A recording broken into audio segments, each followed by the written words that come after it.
Hello, everyone, and welcome to the Semanti-Cast, episode 3. It's been about a week and then some since we last aired, but, that was some personal time off for reasons. But anyways, of course, I have Gabe with me here today. Hello, it's me. It's been a while since we recorded, but it's not been a while since we've seen each other.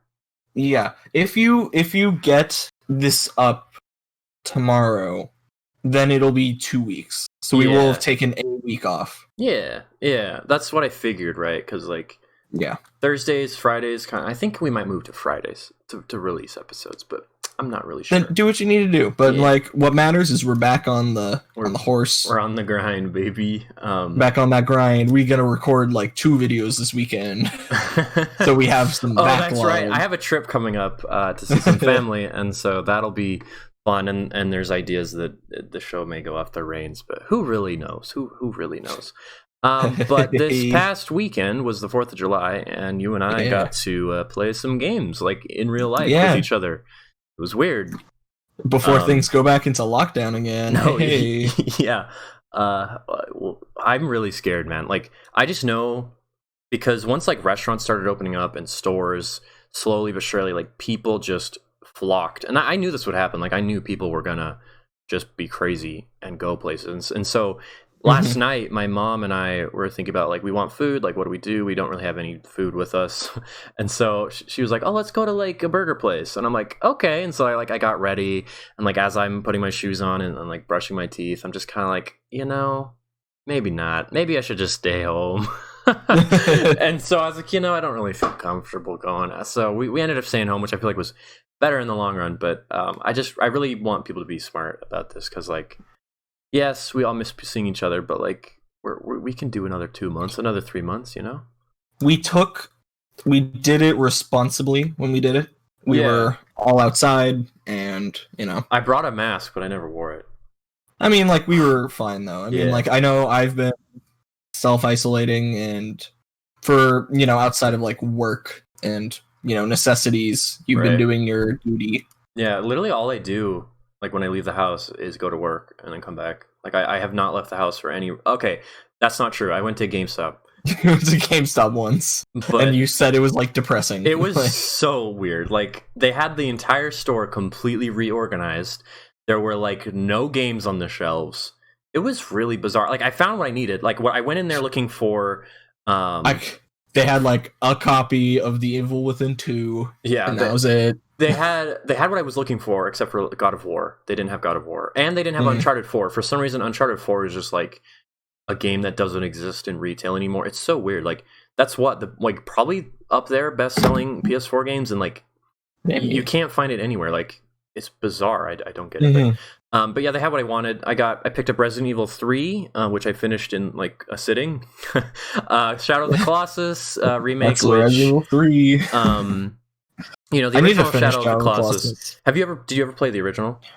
I haven't played the original. I have the remake. Obviously both are really great, and I think I picked it up just because I love the original, so I was like, why not? And they changed a few things about it, and then I picked up probably the one I was the most excited about was Nier Automata, because that's a game that's praised back and forth. Oh boy. Which is funny because it's on Xbox Game Pass, and I have Xbox Game Pass, but my Xbox One is dead to me at this point. Literally, all I use it for is to play some 360 games, but that's really it. Friendship ended with Xbox. Now PlayStation is my new best friend. It's funny because I went into the generation I'm going to get an Xbox, I'm going to get Halo, the Master Chief Collection, and then Halo 5 is going to come out the next year, and it's going to be great, and I'll play all the multiplats, and it's going to be awesome. And then 2016, I played nothing but Overwatch and Halo. I didn't play anything else. And then let's see, Call of Duty World War II came out the next year. That was one of the first big AAA games that I actually bought that was new, because I didn't get The Witcher 3 right away. And then Red Dead Redemption 2 was it was I started to really regret my choice, because that game just did not run very well on the original Xbox One, because I have the base Xbox One. I don't have the X or the S or anything. And so it's at that point where I'm okay, whatever. So literally when I got my PS4 a year ago.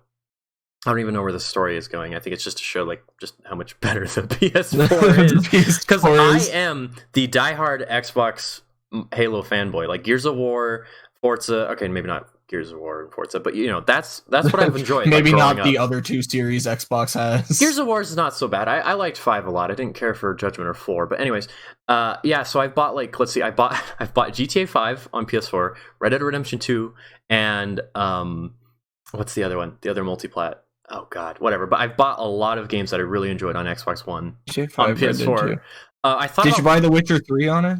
No, I actually have my PS4 open right now, but it doesn't really matter. Like, I just think it goes to show just how much of a fuck up the like base Xbox One was, because I've heard that like it wasn't too big of a deal with like newer versions of it. So like the X, or excuse me, yeah, the S and the X, like people tend to have less issues with it, but because of the way that the original Xbox One was built with the DRM in mind, like, and all that, like, it really honestly fucked up the console. And so yeah, I if you're ever going to play or collect for the Xbox One, which I don't fucking know why you ever would, don't get the original version, and honestly don't even buy it, because if you want to collect Xbox One, just get the Series X, because it's gonna be, yeah, then you can get the backwards compatibility. It's so bizarre. But dude, anyways, that's get a Series X, so then you can backwards compatible Rare Replay on Xbox One. There you go. Which backwards compatible that's like the only Xbox 360 games. Oh god, yeah. Which are also N64 games. Yeah,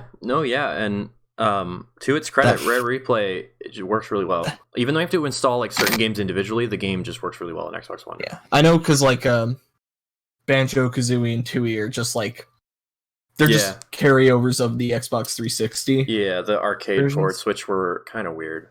I don't know like what changed. Like, if this was Ocarina of Time, right? Like, I would know all the individual like details and changes, like and the frames, like what's different with loading and like all that nitty gritty stuff. The biggest change is that other than just like, it's HD and things are smoothed out, like higher performance. Right. In the original, in Kazooie, so there are notes, right? And those are like, they're kind of like your coin supplements. Yeah, yeah. And it's one of the things it would track. There were 100 per level, and if you died, which didn't happen that often, it would reset, because it was like a high score kind of thing. Oh, okay. I see. But in the Xbox 360, they just cut that out. See, and that's... Which I'm okay with. I'm okay with. Because Rusty Bucket Bay... That's a game that, like, I feel like I've waited too long to play. Like, I'm gonna play it and be like, yeah, it's good. It's a masterpiece. I'll be like, yeah, it's a little old, and I think the controls are weird, but like, so is Ocarina of Time, so I really can't complain. But it's one of those that I like. I've like futzed around in the first level, and the controls hurt my brain. So yeah, a 3D platformer collectathon is only as good as it feels to complete it. I don't think I could play through Banjo-Kazooie without completing it. That's fair. Like it just feels very natural. No, I get it. There's certainly games that look like Shadow of the Colossus. Like I played that game a ton on the PS3 version, and so like I know like how to beat each boss and like all the little things. So like when I've been playing the PS4 version, I'm just like I get into autopilot mode and I beat like the first 5 colossi like in a row, and I'm like, oh, okay, I should probably slow down and like explore and get all the secrets. And they've added like new secrets to that game too, which is cool. But I totally love that feeling when you're playing a game that you just know back and forth. Like, hell yeah. Yeah. But yes, that was a tangent. I guess so. PlayStation 4, it's pretty good. Yeah, the PlayStation 4, like I think it's going to go down in history as a very good console, because it not only like has all the big games, it has your Red Deads, it has your Call of Duties, your Call of Duties, your Assassin's Creeds, all those. It has the big boys, but it also has like interesting little stuff. Like it has God of War, it has Bloodborne, it has dare I say Persona 5. There you go. It has like all these little things. Little boys. A little indie game called Persona my brain 5. When it went like little boys, my brain was like, oh yeah, what's he gonna bring up? Like I don't know, Journey, I guess. It's fun. That game's on sale, by the way, if you've never played it. I played through most of it, like back when I did have PS Plus, back like years back. I don't think you need PS Plus to play it anymore. I think they've changed it. Is it just free? No. What I mean is like because the game technically is multiplayer, like it's a secret multiplayer game. Oh yeah. I think when it first came out on PS4, there was a bug where you needed PS Plus in order to even play the game. But now it's one of the ones where it's just it's like free games where you don't need PS Plus. Yeah, that's nice. That's a good decision. The other thing about the PS4, if the game is free, then that's nice. I agree. If it's free or cheap or indie, then it shouldn't worry about online for that. But the other thing about the PS4 that's really interesting is even games that get like that are multi-plats, like things like limited run games will only do like PS4, Switch, and Vita Switch. Stuff. Like they don't 3DS, care. Baby. True, and GBA. They actually just announced that they're doing a Shantae, the original Shantae. They're doing a limited run for that. Oh, that's sick. Game Boy Color. It's going to cost $80,000, but it'll be cool. It's limited run. They always cost $80,000. And a lot of indie games just don't come out on the Xbox One. Like a lot of, like we were talking about Journey, not Journey, but Journey, the composer of Journey, Austin Wintory, great guy, plug. He composed the music for John Wick Hex, which is on the Epic Game Store and PS4, and there are no plans for Switch or Xbox One. And so it's like, there's the PS4, man, like, it's such a titan, and there's a reason why it just from the gate started winning, like it was so much more appealing and solid than the Xbox One, and then the Xbox One said, hey, we're doing Halo, but it's all of them, and then it disappointed everyone. But yeah, the PS4, like, it's like really my only issues with it are with the actual physical console itself. Like, I don't loud. It's a little loud. It gets hot, but I don't like the buttons on the front. Like every single time. You said you had issues with those. I've never had issues. Like I can't remember if the top one's the power or the bottom one, and which one's the eject. And so like I have to get up real close to it and look. But I guess it makes sense that the power one's on top because it's close to the light bar or whatever. Maybe it's because I've had more exposure to it. True, you've had it longer. I've only had it for about a year, but I've already put so much time into the thing. But it's not like the PS3 like has two very clear separate buttons. The original Xbox has very clear buttons for what it does. Every console I can think like has very but clear... everything has to be modern now, and everything has to be sleek. Yeah, true. And it is a very modern and sleek console, even though it's kind of like it's boring, but it's also not boring looking in a way. But yeah, I don't know. The PS4 Slim also looks weird, and there are so many other games that I'm just probably never going to get to when it comes to the PS4. Like I'm probably never going to play like The Last Guardian. It's like there are just so many things. Whereas with the Xbox One, it's just like literally the only it had like 4 games. So, it's pretty easy. Yeah, it's like Halo 5, which I like that game. It's not the greatest thing ever, but obviously I really enjoy that game. You had Rare Replay. You had Sunset Overdrive until it got ported to PC. And then, like, some random Japanese game, and then Scalebound, which was killed, like, instantly. Yeah. So, it's such a shame, man, that, like...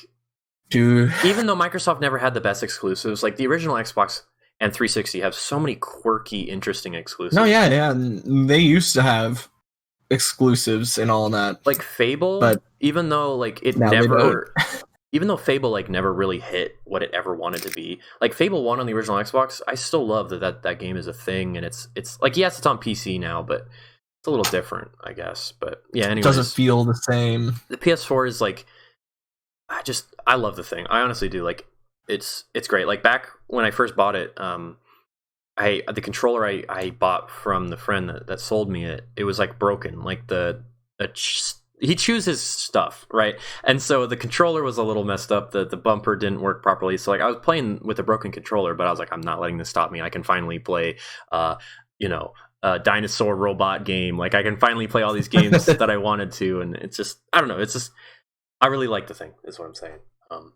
Yeah. So that's the thanks for sponsoring this video, Sony. I expect our checks in the mail tomorrow. Yep. So that I'll take those 50 I'll take a review code of Ghost of Tsushima, please, because I'm going on my trip and I won't be in town when the game comes out. So I mean, I gotta be able to play it early, man. But that's that. That is that. So I don't know if you had anything specific you wanted to talk about, but I have a couple things written down in the show notes. But I'll let you. Okay. You're the showrunner here. I'll let you throw it out first. So, Super Smash. Also, my notes are on the other end of the room. So. Oh God, you got a Naruto run for them. I feel like your notes are probably far more. Anyways, but so a character release for a certain video game. I thought you were gonna touch on something different. No, that's the elephant in the room that's not going to be addressed. So you and I got together. We got to play some Smash, and yes, Min exists, and I feel like how many matches that we all played together did someone play Min? It was not a lot. It was definitely less because Min's a lot weirder, you know? Yeah. Because like all the other DLC characters have been pretty like you can pick them up and get a feel for them pretty quick. Right. I mean, Byleth was literally a character that when they came out, like I was really excited. Like I was like, hell yeah! This was a character I honestly really wanted in the game. I enjoyed Three Houses, and I've literally, I've used the character in bracket. Like it's a character I really enjoy. Whereas with with Min, I'm just kind of like, Introspective made a great video where it's like she just extends her arms, dude. And like, yes, that's the character, but I feel like there's no variety to her in a weird way. Like I feel like a lot of it is just, I don't know. I feel like it's very much just extend arm. Come on here, man. Like, and her other moves, like her down smash, like when are you ever going to use that? Like if someone's like up on you and shield, like maybe, but it sucks. Like you'd rather just up smash, like it's faster. Like I don't know. And like I just feel like the fact that they changed the way figuring it out. The way that like they changed her B moves, right? So like they're totally different. It feels like she has less moves in a way. Like all of her moves feel so similar. Like F tilt feels like jab, which feels like F smash. Because it is. It just like, to me, I feel it's like a Mega Man. It's like right. Mega Man. Like in a way, you're adding moves, but you're also taking away moves. So to me, like I just feel like I don't have very many options when I'm playing as her. Like her up B being different on the ground versus like that's weird. Like I don't get that. I think Min is really cool. And I mean, sure, yeah. I mean, like, I think she's super unique. I know she definitely has like a lot of depth to be explored. Because just with the 3 different arms you can use. Yeah, on her B, I feel like in a way, like that's already like 3 different stances you have to keep track of. It's funny, right? For the down B is what I wanted from Byleth. Like being able to swap that's what I wanted from Byleth in a way. I wanted Byleth to succeed on his premise, but nope. Also, it's so funny how people like try to gender the Fire Emblem characters. Like people are like he, him, they, it, them. Okay. I'm just saying, like I don't care. No, I'm taking this on a tangent. It's always really funny. Oh, here Robin we go. is the best designed Fire Emblem Robin character in is like out of the 2. Like when I think of Robin, I think of male Robin. That's fair. That's fair. When I think of Corrin, I think of female Corrin. Yeah. When I think of Byleth, I kind of don't think of either. It depends, I think, who you picked when you played the game. In some ways, I always picked male. I'm just like I don't know why. Like my brain automatically assumes. No, that's fair. I get it. The ones it does, but it's just like for some reason my brain's like this one makes more sense. I guess to me in the way that like both Byleth designs are bad. There you go. Oh, bad, dude. I swear, Byleth is like Byleth is the Avengers Endgame of characters. Like everyone, like I don't know. But people like Endgame. No, they don't. It's the worst movie ever made. Don't you know? Oh, dude, God. Come on. I'm the only one with that take. No, dude. I feel like half the time I go on Twitter, it's just like, Endgame like wasn't actually that good. Dude, don't take Twitter for. No, I know. But like, you talk to anyone, I feel like, and they're like, Infinity War is just better. Like, it's just better. Dude, I disliked Endgame before it was cool. That is true. Like, I think not just some like we're not going to make this the Endgame episode, but I remember when it first came out, and like you and I were like the only people that had seen it so far, and so like in our group, and so you and I were talking about it, and like honestly, from that discussion, I feel like you were just like hella in love with it, and then like as time went on, you were just more honest and open about it. So I'm like, okay, that's fine. It's fine. Like, it's Dude, fine. It's a fair if there's opinion. one thing I'm not, I ain't no contrarian. Oh god, that is true, man. You like, yeah, I'll give you that. I at least have reasoning Bad AP for all my stupid takes. Oh god, yeah. Oh god. I don't know. I feel like the thing is, you're well educated. I feel to give takes. Where there are definitely people out there, me included, like to just shut up. Like no one cares. Like who cares what you think? I feel that you're directing that statement at someone in particular. I'm honestly like in a way. Okay, this is what I just as a person trying to grow as a human being, like. You just like notice things about yourself that you're like, God, that's dumb. Why you do that? And so then you try not to do it, but then you do it. Like it's like I know. I hate it. I hate when I do it. I know. I for one am very.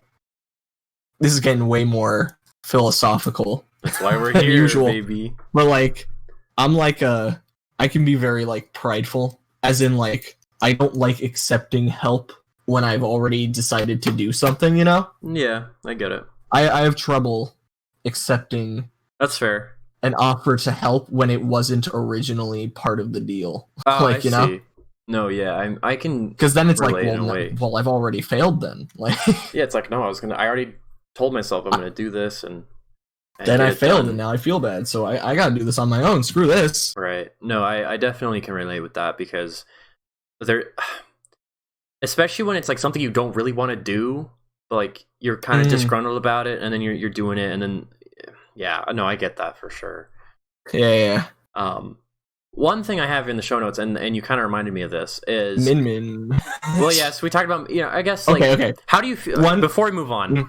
Like compared to the other DLC characters that we've gotten, like where would you put her? Like from favorite to least or whatever. Favorite to least favorite? That's hard. I think she's in the upper half. Okay. Like, it's hard. It's hard between, like, which ones are my favorite and which ones I think are the best, you know? True. Because I'm a banjo guy, but, like, you know, he's not super unique and all that.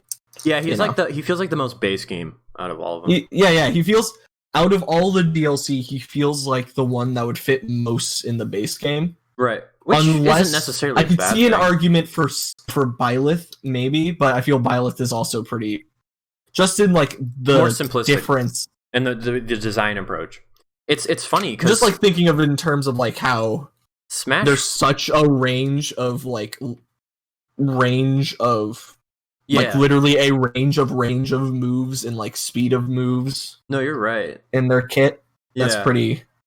That's pretty unique. It's funny because Smash 4's DLC was very like the first characters we got was like Mewtwo, Lucas, and then Roy and Ryu. And then Roy and Ryu were leaked and came out at the same time. But it's like a lot of the characters that we got were like characters we already had, and so there wasn't really like this boundary pushing that like I feel like Ultimate's really doing. To be fair, a lot of the new characters in 4 did boundary push. But I think like Mewtwo played completely differently than he did in Melee, right? His moveset's different, but his moveset's pretty much the same.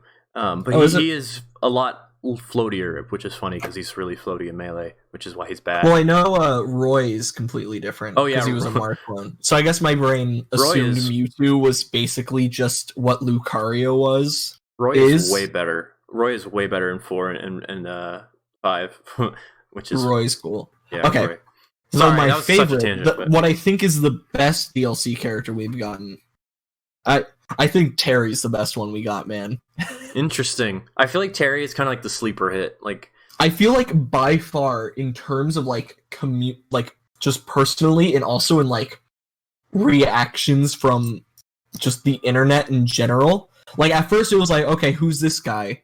But then like every other Smash DLC fighter has had some sort of toxic like mentality come up with them as well. Terry had that before, like when he was leaked. Actually, no, like honestly, every character has, like except for maybe Banjo and Joker. I just think in terms of like after they come out, like their play style, so to speak. Oh, okay. You know, because like with Joker, people were like, oh god, Arsene, he's busted, he's broken, and then Heroes, people were trying to get him banned, and then Banjo, people were like, oh god, it's a zoner, and zoners are toxic, even though they're not. Just get better at the game. Terry is. I think it's because Terry's just like.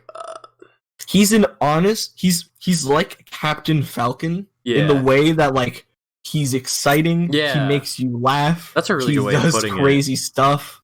He's a man of the people, you know? I like that. He's a Captain Falcon, which is so true, because like Captain Falcon, even in Ultimate, he's not that great, but like thank God for the buffs. But anyways, we are Captain Falcon. Everyone loves Captain Falcon. Like, who doesn't love Captain Falcon? Like, we are all every Captain Smash Falcon game in 64.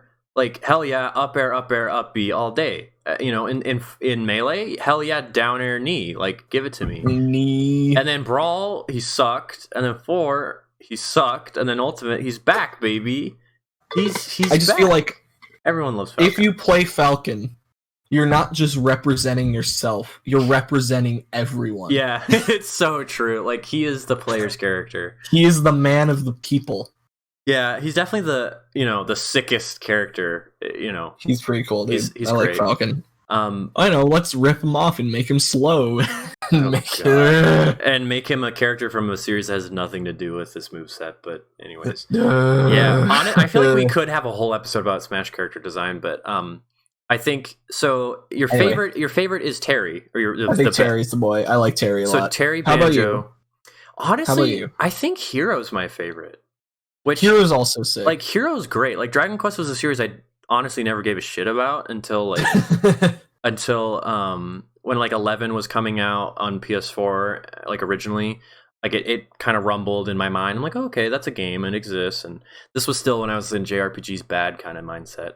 But and then the game got announced for Switch, and then there was rumors that Erdrick would be added to Smash, and then we get the Dragon Quest character, and I think that character is just so cool. Dude, remember when part of the rumor was that it was going to be Raiden? Oh god, yeah. Oh god. Oh, dude, I don't think we'll ever. I honestly don't think we're ever gonna see another Metal Gear character. Oh no, we're definitely not. We'll see Sam Porter Bridges in Fighter Pass 2. No, it's gonna happen. His F smash is gonna be like using the crates. His passive is the baby, and his down smash. Oh, his passive. His taunt. He has a taunt that like he shakes the baby energy drink. God, dude, I would kill to see that. Dude, he's down special. He aren't there like pee grenades or something? Yeah. Urine and what he does is like shower. Here's how he's unique. He's down special. He pees into a bag, and that restocks his neutral special, which is grenades. Oh my god! Well, because in Death Stranding you have you get the grenades from your fecal matter, your urine, and then your shower water, and so like. Dude, easy. Dude, oh my god, Sam Porter Bridges for Smash. Sam Porter Bridges. I would much prefer Higgs, but that'll never happen. Anyways, that's a tangent. Sam I didn't Porter mean to Bridges. go on. Death Stranding Game of the Year 2019. Troy Baker? Dude, Troy Baker needs to be in Smash. I will not live until this man. Troy Baker needs to learn that Theodore Roosevelt quote has nothing to do with some dude saying that games are too long. Troy Baker is honestly one of my favorite people on the planet. I've never met the man. I've never talked to the man, but like, he has to take that L though. God bless Troy Baker. He does great work. He's a stupendous actor and probably a great person. Tweet.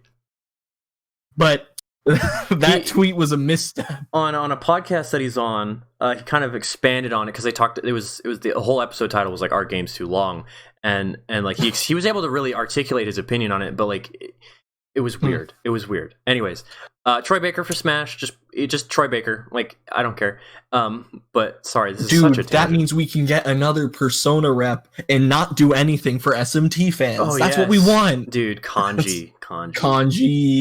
Troy Baker's in everything, but except for Smash. Kanji. And then his side taunt is him saying, "What's an SMT? You sound stupid." I don't know what that is. Wait, there was a Persona 1 and 2? Oh, God. Where are the Phantom Thieves in real life? Dude, for real.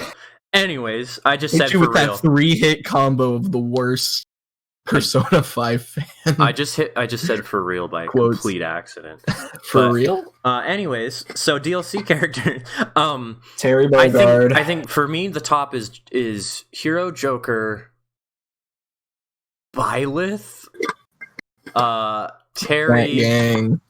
Plant, Banjo, and Plant then Gang. I don't really know where to put Min, but I don't know. Like I was really honestly I was like pretty excited that like cool, like I don't know, every time there's a new character I'm just excited. I'm almost never like, oh, I can't believe they put this character in the game, they don't deserve that. Like that's so, to get all Troy Baker on us, that's so like that's so disrespectful to like everyone involved. I feel like the one who's remembered is not the critic who berates, it is the man who goes in the arena. True, like Sakurai, who's gonna remember Timmy2204 on Twitter? Like no one. Everyone's gonna remember Sakurai. Like, you know? Man who's but yeah, I don't know where I'd put Min. Probably in the middle, probably lower. She's super unique though. Like, I think for me where my list starts to taper off is Terry down onto like Banjo, Plant. Like, so I think she'd be above them, probably. I kind of want to main Plant just so I can say I'm part of Plant Gang. Her stage is amazing though. We didn't really play on it much. I would have enjoyed to have played it more. I mean, because like we kind of just jumped into random matches and then you know, comp stuff. Yeah, I mean, I want to try it with no hazards. Like, even though it has a ceiling on it, which will make me angry eventually, but it's like I want to try that with no hazards. Like, just give it a go, you know? Like, dude, just tech it, bro. You can't actually with certain moves, but it's how it be. Well, I mean, like then you wouldn't be able to tech other stuff anyway. No, then it's untechable. Because you can't tech ceilings and floors through like meteor smash, like not meteor smashes, but like temple, for example, like. You can't tech it. You can't tech ceilings and it's weird. It's dumb. I thought you could. Could have sworn I have. I don't know. Who cares? Temple's weird. Anyways, Smash Ultimate DLC. I think I'm very excited to just kind of see where it goes. Like, I have no clue where it's gonna go. Like, you know, like even though like every time a character's added, I'm like, oh yeah, that makes sense. Like, there's only been a few characters where I'm like, holy shit, like that's crazy. Like, I saw Banjo coming from a mile away. Like. I just saw it coming. I'm like, it's gonna happen. Everybody wanted it, and then like people are like, I can't believe they did it, and I'm sitting in the camp. I'm like, it's long overdue. Like people have been wanting this guy since Melee. Like in the like polls before Melee was even like fully in development. That Sakurai put out, like with they'd each get like couple like 200 votes or something in its entirety. Like Banjo was on those lists. Like dude, the character's been desired for a long time, and so I'm just major. The only other major like ask since like the early games that I can think of that we don't have now is Geno. I mean, yeah, like if they end the pass on Geno, imagine. Like I think this is his time. It's his time. Like it's the only chance we got, dude. Yeah, yeah. There's just so much though, like because then we can finally move on. True. And let that die. We can ask for Ditto to be Ditto's in Ultimate. Hell yeah. I don't know what else we'll ask for because Ultimate is just Rhythm Heaven. Ultimate is just fantastic. Like from a production design and like dude. Just from that perspective alone, it's a marvel. Like it's just I have no words. It's great. It's fantastic and I love it. And Iron Man won't be in the game though. No, yeah. I do think like let's see, Snake. I mean, there was a lot of characters I feel like that have broken boundaries as they've been added, like newcomers. Like Snake was a boundary breaker for the sense that like even though like Metal Gear had been on it was a Nintendo thing before, party. Right. It was like one of the first one. It was it or was Sonic first? I can't remember. No, Sonic was second. Oh right, because he was on the dojo. So Snake was the first like big boy. Because that's also kind of why Sonic's moveset sucks because it was like very end development, you know. And that's why Shadow's not in the game. Oh my god, it finally makes sense. I beat the whole game on the older hard difficulty and didn't get Shadow. What the heck? Where's my Shadow? Did you ever I want to do that? Chaos Control. No. Really? I believed that. I never... Dude, I didn't have the internet back then. No, dude, this was like people going to school like would tell me this. I'd be like, okay. And then I would try. Dude, you think I had friends? No, no, I was your first ever friend ever. Totally. But I feel like, okay, so Snake broke boundary. He broke the third-party boundary, but even though he'd been on Nintendo consoles before. And then you had Sonic, which was, Nintendo and Sega had been pretty buddy-buddy with, like, for a while there. Yeah. I really do think Cloud, in a lot of ways, was, like, the biggest holy shit. Like, even though I could comprehend what that meant, like, I still think Cloud... I think I agree. Cloud is still the biggest, like, how? How did they do this? And then each DLC character's kind of been like inching things. Like Joker was pretty big, because Shin Megami Tensei has been on Nintendo stuff, but like never Persona. Look, man, 3DS. You can take. I like Byleth all you want, but he did not push things forward. No. I mean, come on. Okay. I like Three Houses and I like Fire Emblem. You know what it broke? That did not push things forward. You know what it broke? So remember earlier in development before the game came out, and Sakurai he said that he couldn't add Rex due to time constraints, and then he added the costume because Xenoblade 2 came out like a month before Ultimate or something like that. Yeah. Or it was something like that, or a whole year before Ultimate, right? Something like that. I might have the numbers off, but it was like just enough apparently that he couldn't be added. But then Byleth, right? Three Houses came out 7 months after Ultimate or something like that. And so it's like, I think it broke that boundary in the sense that like there are underbelly deals to make these characters. So like Corrin obviously was one, and Byleth I think are like I definitely feel like that was, out of all of them, I feel like that was the one where Nintendo was like, okay, we're getting something from Microsoft here. True. You have to have a lower budget character in this, which makes sense because it makes logical sense that first party characters need a lower budget because you don't have to deal with licensing. That's fair. I just think maybe I just have such a different perspective to it. Like I'm glad that like, because literally Fire Emblem was fucking dying, and then Awakening existed, and then Smash 4 happened, and then it was alive again. So it's like and then it got hated. And so like in a lot of ways, like I feel like I don't know, I just have a weird perspective, I feel. And it's so, all like, good to like Byleth. To me it was obvious that a Three Houses character was gonna get in the game. Like I knew it was gonna happen. Like it was either gonna be Edelgard or like Dimitri, not gonna be Claude. I don't know how you design an upside down character. That'd be really hard. But Byleth, even though I much would have preferred Edelgard, like and plus Three Houses was a game I really enjoyed. So like, yeah, whatever. You see, I guess that's why I'm like, to me the personally, opposite, because I couldn't give a shit about Terry. I just don't care. The reason Byleth was disappointing was because it was obvious and expected. I guess so. Because then it wasn't like, and that's something I have written down actually in my show notes here, which is kind of a good segue, is expectations. Like, okay. I don't know even how to cover this properly. Last of Us 2 segment. Yeah, this is the definitely segment where Scott says he likes The Last of Us 2. This is definitely that. But genuine question. When something comes out, be it sequel, be it prequel, be it side material spinoff, and like there's a reaction to it, or like let's say, hey, I'm making Persona 5 2, like it's literally a sequel to Persona, like it's not Scramble, it's a JRPG. I'm making it happen. Like you already have things that you want to happen. And like you already want, I want this, or I want this gameplay improvement, I want this story beat, I want this kind of new character, I want this sort of blah blah blah. I think just due to the way that like stories and media exist now, like I think Star Wars is a big proprietor of this too, like no pun intended, but like Star Wars I think was the first in a way where like it's no longer the story of the filmmaker and his whole team. It's like this shared thing. And so like, I really like Luke Skywalker. I wonder if he's going to, he's going to train to become more of a Jedi, and he's going to meet like this really awesome Jedi master, and he's going to fight Darth Vader, and it's going to be awesome. He's a puppet. And then like the sequel comes out and it's like, oh, he's a tiny little puppet, and oh, he gets his ass whooped. Like, oh, that sucks. I don't like it. Boo.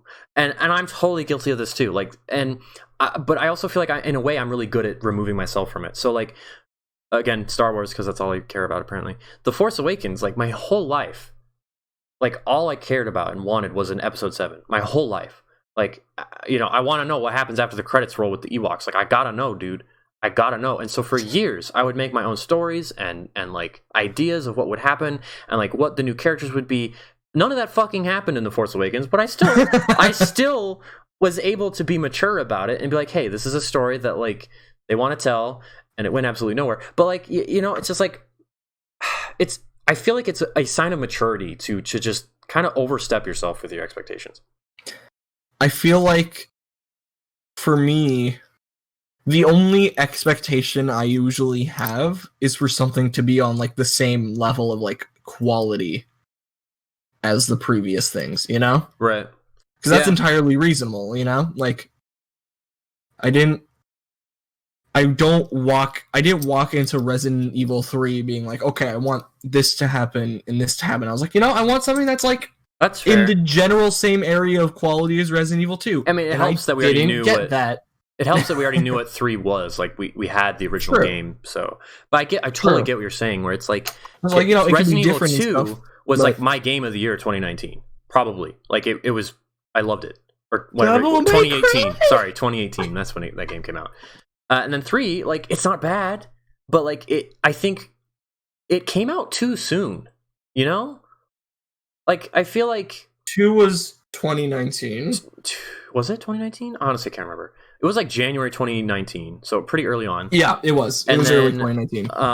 Because 2018 was God of War, and I was like, no. I just remember, like, right as soon as it came out, like, everyone's like, we want 3, and then they announced 3, and everyone's like, oh, it's gonna be awesome, and then, it got like an 84 on Metacritic. It was a low-budget game.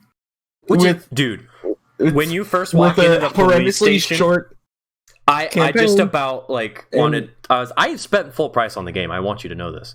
Like I was more than willing to, because I really want to support Capcom. Like I think they've pulled themselves out of this pit that they've been in for so long that they stepped back in the pit with Resident Evil 3. No, I do not agree. Resident Evil 3 is completely different than what the shit they were using. Okay, yeah, but it's definitely like out of like 3. You can tell out of like their major games that have come out since like, let's call it the Renaissance, Yeah, I mean, like it's not like Marvel versus Capcom Infinite, Mega Man 11, but it's certainly mediocre. Mega Man 11 was good.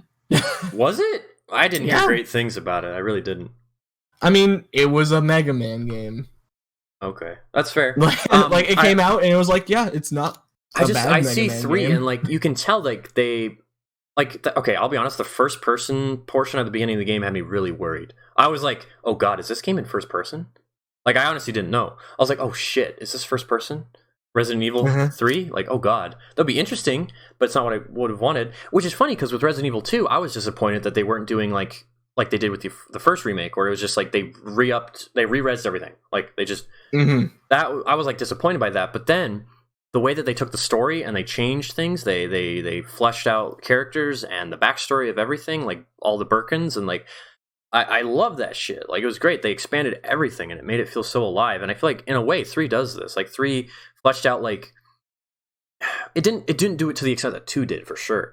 But I think the best part of the game was like its presentation, just in terms of like the character writing was good. I would agree. Like, the chemistry was really good. I would 100% agree. I think my least favorite part of the game was the Carlos section. I just didn't care. But that's also the true with the original game. Like 3 is easily like it's honestly the black sheep of that the beginning of that series. I feel like yeah, you could maybe say Code Veronica, but like 3 was never going to be 3. Like 3 was the side game. And Code Veronica was going to be 3, and then and then Code Veronica was bad. Oh my god! Did you just say those words on this podcast? Yes. It had classic Resident Evil voice acting. What more could you ask? Anyways, true. But like they got flip flopped in development, and then 4 was also being co-developed. It was weird. There was a fucking disaster. And then 4 was supposed to have ghosts, and it was like and then it turned into Devil May Cry. Like it's the whole yeah. Then it turned into the real good series. Dude, Capcom, crazy. Screw Resident Evil. All we need is Devil May Cry. Yeah, and so 3, like that's why it feels, I think, so weird. And I've said this a lot, but a lot of its problems are problems with the original game, and it's a shame that they couldn't fix those problems or you know, change them. But I think in a way that shows like they were faithful to the original game. Like Resident Evil 3 was never the best in the series. Resident Evil 3 was never like amazing, you know. And so I feel like in a meta sense they stuck to that. They didn't want, like, it's bizarre, and maybe I'm just making excuses for lazy devs, lol. But like I feel like they almost just in a meta sense were like, yeah, like 3 was this weird game that we made, and it's cool. Here's the remake that we'd spent way less money on. Lazy devs is a joke. I totally don't think you think that. I do believe it's been confirmed that it was put in like a smaller studio. Oh, you can tell. And like in rushed. I mean, you can tell in a lot. It doesn't feel as polished. I'll give it that. Like, a lot of the animations and it's don't 4-5 hours long. And it also reuses the entire police station. Like it. And also a lot of like the aesthetics of the sewers in the lab, but like are basically the same as Resident Evil 2. Yeah, that's fair. And the sewers, fuck sewers. I'm so done with sewers in video games. Like after Final Fantasy VII Remake, God, that's like the laziest level. And Resident Evil 3, and even Resident Evil 2. Kirby Star Allies, dude. I'm so done with sewers in games. Like, get them out. I'm done. Sorry, Last of Us Part 2. You're done. You have sewers in your game for like a little tiny section. But like, I'm just like, man, sewers are God, hella it's literally lazy. Like. It's like they somehow boiled down how to make like the simplest level that was technically not a straight line. Right. We can make it kind of a maze. And they just did that. And it's funny because... It's literally like, okay, so you have a path, and then you have 2 options, and one of them goes to an extra item, and one of them is the plot path. God, that's and then you do that twice, and then it's over. And it's like, what? But did I just say Resident Evil 7? I meant Final Fantasy VII Remake. God, too many games. But I totally agree. Like, I'm so done with sewers. Yeah. I'm so done. That was a bit more of a commentary on the design of Resident Evil 3 as a whole. Right. But that's fair. And that can work in an action game. And just with 3, but like, the action in Resident Evil 3 isn't good. Like, I don't know if I can speak to that, but I enjoy like I meant in terms of like the action gameplay, because like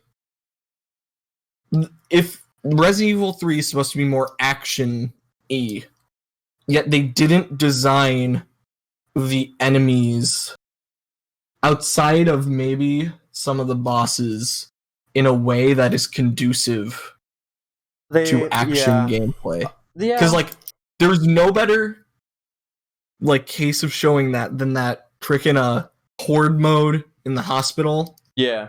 Bit where it's just like they just load you with bullets, and it's just like, okay, this would be cool and fun if it didn't take me half a minute to take down one zombie.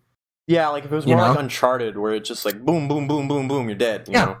Like simple action can be good and fun. Like, I'm not saying that something has to be like super deep for it to be good. No, yeah. It's just, but at the very least, it has to be engaging. I see what you're saying. Like the design conflicted with its like other design aspect, which is funny because like Resident Evil 2 Remake is a lot more action based than even the original Resident Evil 2. So like, I feel like, and that game was intense. I was on my final bullets at the end, but like in Resident Evil 3, I was walking through the final third of that game, just shotgunning every normal zombie just to get it over with faster. Yeah, no, I felt that way too. Like it's a short game, but it almost overstays its welcome. It's weird. It's such a weird game. Like, I'm glad I played it. I'm glad I bought it. It's like 8 out of 10, 7.5. Like I thought it was good. Like, you know, but it has issues that like not the first game, but you know, Resident Evil 2 didn't have. Like 2 out of 5. It helps that Resident Evil 2 just had the multiple scenarios. Like that helps, sure. It was also a bigger budget game. And 2 out of 5. Just statement done. Didn't ever have that. 3 was more of a linear, continuous thing. And it's a shame because like my favorite part of the original Resident Evil 3 is you're like actually in the city now. Like in 2 you got a taste of it.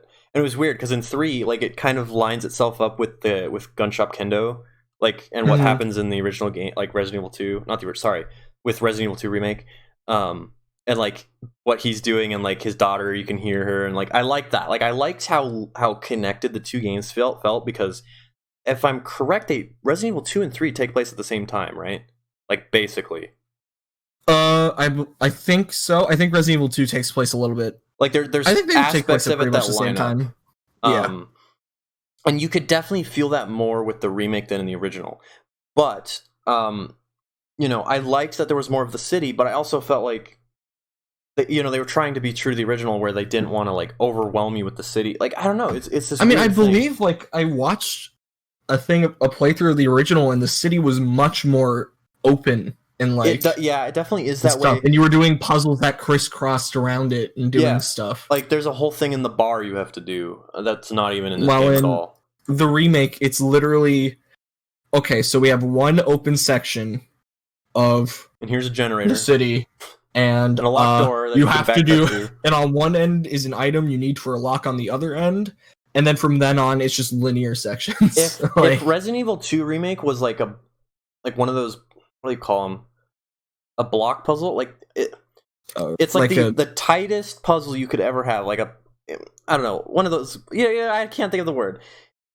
Resident Evil 3 is like one of those big ball puzzles with like a ball where you like try to roll it on the track and you like you move it around where it's a lot more linear and like focused, whereas Resident Evil 2 is like this enigma and you're unlocking it as you go, and if you know how to do it properly you can get through it really fast, but if you don't you're like meticulously trial and error. Like that's, you know, Resident Evil 2 and Resident Evil 3 is like when you go to like a dentist or a doctor's office and in the waiting room they have like that toy for babies. Yeah. Oh yeah. Where it's like you put a square peg in a square hole, and then there's like the little key on the freaking wire, and you just have to move it along the wire. It's literally that. Yeah. And it's just like, okay. Like Resident Evil 2 is like Link's Awakening. Like it has that level like I don't even know what you want to call that level design. Puzzle boxy, where like you get this one thing which can unlock this, which then once you unlock that, it allows you to unlock this, or you can maybe unlock this so that you have more health or better defense. Like I love that kind of design, and 3 has that in a way, but it's a lot more simplified because the game was rushed. It's like the most simplified. I mean, it's still weird. There. Like when I was backtracking at the very beginning, like I got the shotgun right away because I was like, oh god, I want it. Like I didn't procrastinate with the shotgun. I was like, I'm getting it as soon as I can. Yeah, I don't know. It's weird. Like, it really does to me feel like, okay, bottom tier level design is like Kirby Star Allies, where there basically isn't a level most of the time. And it would just go through it without any thought. The tier above that is Resident Evil 3. Okay. Where it's like, okay, by definition, there's something here. Right. But it really feels like you did this last night and you're turning it in just so you don't get a missing grade. Like, yeah. Like when I beat it, I like made a graph. Oh, you did? Of the level design, comparing each area. And like, okay, so let's talk about the sewer in Resident Evil 2 compared to the one in Resident Evil 3. And like in Resident Evil 2 is like, okay, so you got to do these things, and you have to manage like this elevator and the different floors puzzle, and like goddamn all of this. And then Resident Evil 3 is like, okay, so there's a hallway. On the left is the key you need. On the right is just the way back to the beginning. Yeah, and they're both guarded by enemies. And it's the same enemy 4 times that you can just shoot with the grenade launcher, and they gave you enough ammo to kill them. But yeah, and then you sit there and like, oh, and you can't even run by it because the sewer is too thin for you to avoid it. I don't know about you, but I felt like the sound design fell off in the game. Like maybe it was the way I had my audio calibrated, and I played Resident Evil 2 on PC with like a better sound card or whatever. But like the way that like the pistol just sounds dumb as fuck. Like it doesn't sound like I'm shooting anything. It sounds like a staple gun. Like I don't know. And like I just found I found the sound design very differently approached than Resident Evil 2. Honestly, I don't remember that much. That's fair. That's a very like specific weird thing, and I did like just play through the game, so it's pretty fresh. We talk about how Nikolai is a bad villain for a second. If you want to, I'm down. Okay. All I just want to do is make a joke about how at the end, Jill is literally like, "Why did you do that?" And he's just like, "I don't know." And then it ends like, yeah. Come on. Yeah. I feel like in a lot of ways, the Resident Evil series has never had good villains. Like even Wesker, man. Like they have like cheesy villains, like that good like B-movie cheese, which is like what it aims to do. I like 2 because there is no villain really. That's a cop out.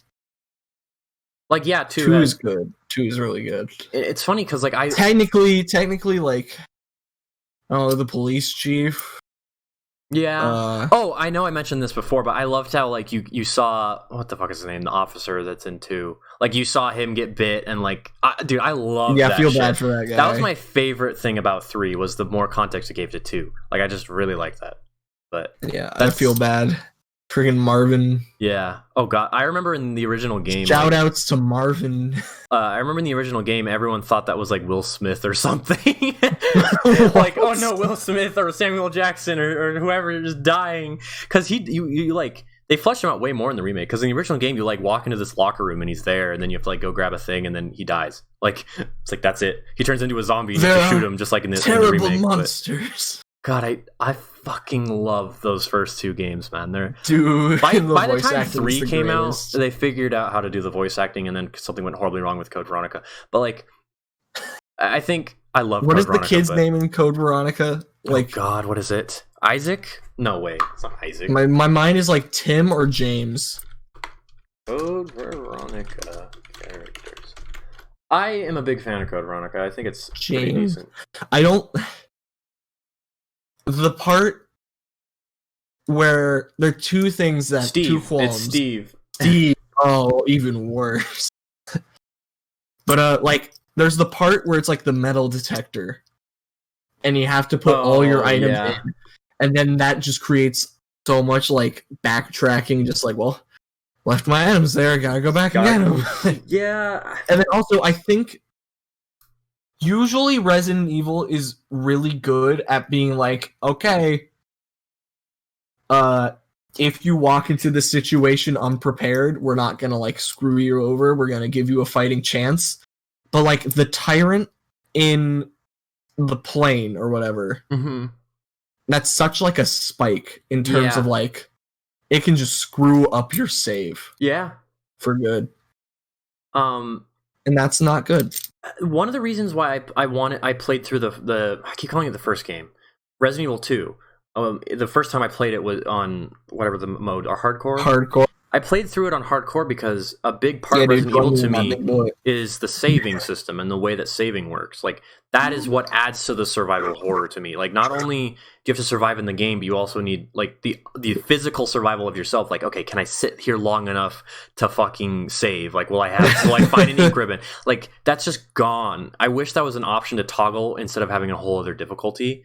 Like, but that's my probably my favorite thing about those first 2 games and Code Veronica and 4. Oh, 4, whatever, fuck 4. But like no, the first 2 just have that great feeling of you're fucking anxious the whole time. Like the whole time you're just like, oh god, I have nothing. There's gonna be a liquor right around this corner. I have like 2 bullets and like I'm Claire and I fucking suck at aiming and like, oh god, the ladder isn't down, so I can't just run up. Like perfectly designed, and I feel like. Even in remake, like 2 remake and 3 remake, like none of that's there for me. Like the modern game design of like, okay, we have to give the player everything possible, and like they can still survive if like they don't have bullets, but they won't be able to kill something, but they might be able to do this, whatever. Like that's fine, but it's a different kind of tension when you literally are going to lose 5 hours of progress if you can't fucking like. I just love that shit, and I wish that they were more brave to just say, hey, you know what? Fuck you. You can't save. Like, I get that's a difficulty option, but I don't really feel like playing through 3 again. Like, 3 is just not as replayable to me as 2. I think that's the biggest I probably played through Resident sign Evil of 2 how like it 7 fails times. as an action game. I unlocked every costume and like everything. Like 2, man, great game. And 3, I was like, I beat it. Okay. I feel like for like every genre of game out there, there's like a sub objective that helps me determine how good it is in its genre, you know? Okay, yeah. So like, you know, if it's like a collectathon, it's like, okay, how good does it feel to complete the game, you know? Okay. If it's completely natural, then it's like, then that thing aces what it's trying to do, you know? Right, okay. In an action game, it most certainly is how much, once I finish it, do I want to go back and replay it? Interesting. Like, on like a harder difficulty or, you know, something. Because like in the best ones, you're like, okay, cool. I've got a grasp on this, how this works now. I want to go back in and I want to wreck this thing. Yeah. You know? No, yeah.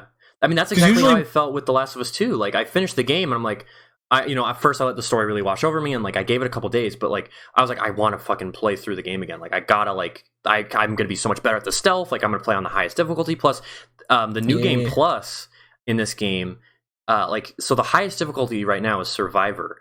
And so if you play on New Game Plus, you get to play on Survivor Plus, which is even harder. So like, nice. I love that shit. And so like, as soon as I finished playing 2, I knew it was a good game because I instantly wanted to hit New Game Plus like right away. And like, that doesn't happen. Like that didn't happen with Resident Evil 2. I wasn't like, like with Resident Evil 3. That just didn't happen. Like I was like, maybe in a year, like maybe. Because when I had my friend over last summer, like I let him play through 2. Like I just handed him the controller and he beat it in like a night. Like him and I helped him. But like instantly after he finished it, he's like, I want to play as Claire. I'm like, fuck it, let's play as Claire. And then we spent another 7 hours playing as Claire. Like I just 3 never had that, which was kind of sad. But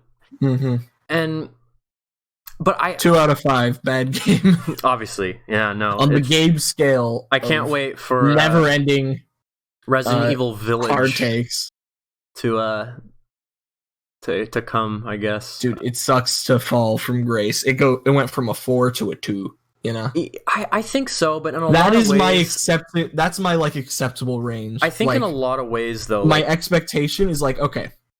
Like I place the first one at this level, right? And if it's 1 below or 1 above or the same, that's good. Yeah, I'm playing the comparison game. I get it. Well, I mean, like other than like, I mean, of course, if it's like, oh, it was an okay game, but then it's the best game ever made, of course I'll be good with it.